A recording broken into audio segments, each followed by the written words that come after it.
Soloing, something near and dear to the heart of every guitar player.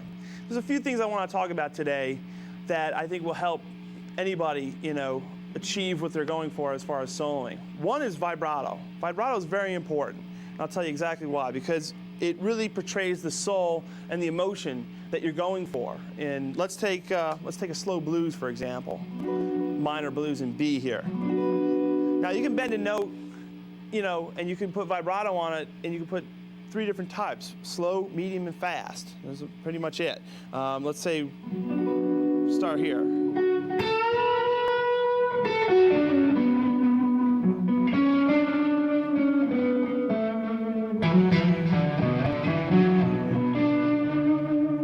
you kind of take the same basic thing and do it with a medium vibrato.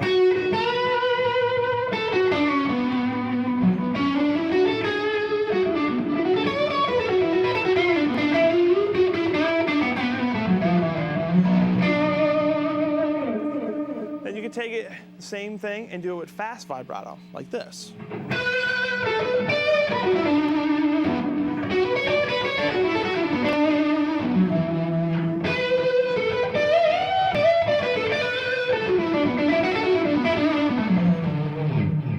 there are a lot of different uses for vibrato. It just depends on what you're going for and what emotion you want to portray. My personal favorite is the medium vibrato. I think it has the nicest, feel and soul to it. Another thing I want to talk about is phrasing. Phrasing is very important because it kind of separates, guitar players, and gives them their own signature sound. We're going to take like a simple riff, and I'm going to show you how other guys would phrase it and how I would phrase it. We'll take this. Now, if I was Jeff Beck, he would probably phrase it something like this. Kind of use the tremolo bar and some of these half bend things. If I was like B.B. King, different things like that, and I would kind of, phrase it kind of like this.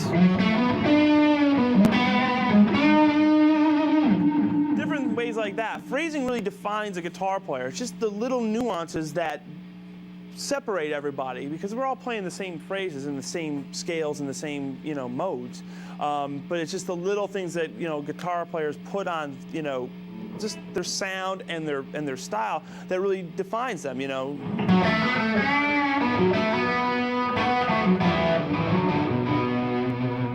Another thing important to soloing is muting.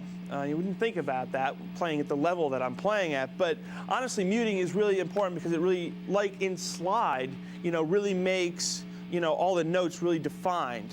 Here's an example. If kind of playing these really fast runs.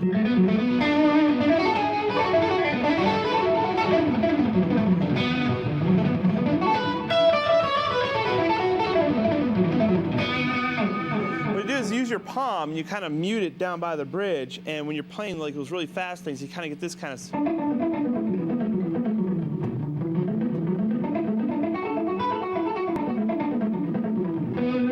And what it does is it creates this really staccato thing, but combined with like a really decent solo sound, it really gives you this definition that you really need.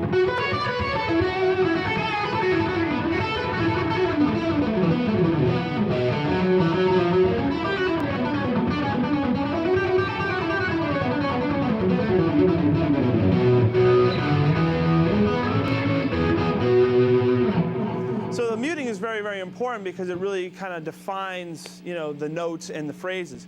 It's really important. But a good thing to do is just you're muting here with your palm. That's kind of the only muting technique that I really use is this one here down here. And you just kind of, as you want to back off on, you just kind of raise up your arm a little bit, and then the strings open up. The final thing I'm going to talk about when it comes to soloing is this thing I call know your fretboard. And basically what we're going to use is the key of B as an example. We're going to take the open B, and then we're going to find all the other Bs on the fretboard. So we got this, open, and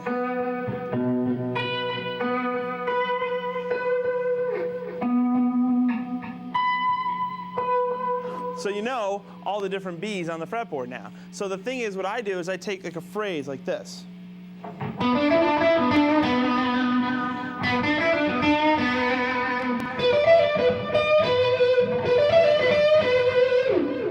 And what it is just like being able to play that same phrase anywhere on the fretboard. And what you do, you get different voicings, you get a whole different, a bunch of different places you can go after that. So as you can see, knowing your fretboard really helps you as a guitar player. It makes you more well-rounded, it gives you a better vocabulary of licks, and it really creates a different sound and textures, throughout. That combined with vibrato, phrasing, and tone really, represent all the elements of a good soloist.